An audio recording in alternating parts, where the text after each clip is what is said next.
Seems to me important that you're here as an Aboriginal person, because there's been this sort of really divisive movement that seems to want to equate the Aboriginal cause with the Palestinian cause, which seems to me to be absolutely destructive. Well, I think you've been kind there with the word destructive. It is just false. The whole thing is false. The Aboriginal community, the Jewish community have been working together for decades in regard to improving the life of Aboriginal Australians, and us supporting them during the Second World War and supporting them post-Second World War and working with that community.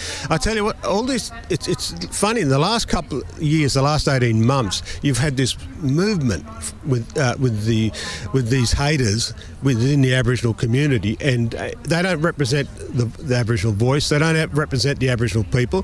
The vast majority of them are like the vast majority of Australians.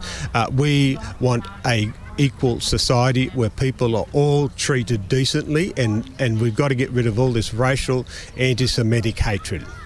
It's been being perpetuated by many people who used to be against racism. Now they're actually perpetuating racism. They're saying it's okay to be racist against this particular ethnic or religious group. It's like ISIS, they were going around killing all those people in the Middle East. They were murdering Muslims too, but they weren't their Muslims.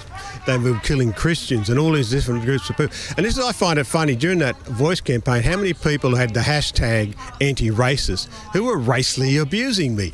And I was sitting there going, wait a minute, where does that come from? And they're sitting there, well, you're not our Aboriginal. You're on the wrong side of history. No.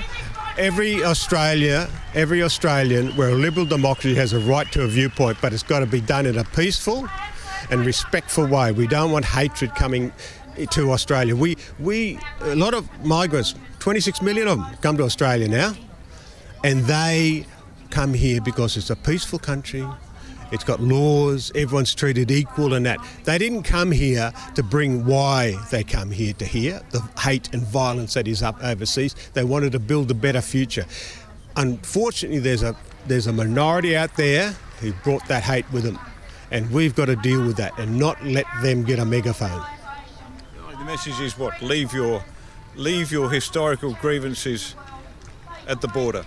Yeah, leave them at the border. But also for me and my Aboriginal people, we're building a really beautiful, great nation now, and we need to keep on that track.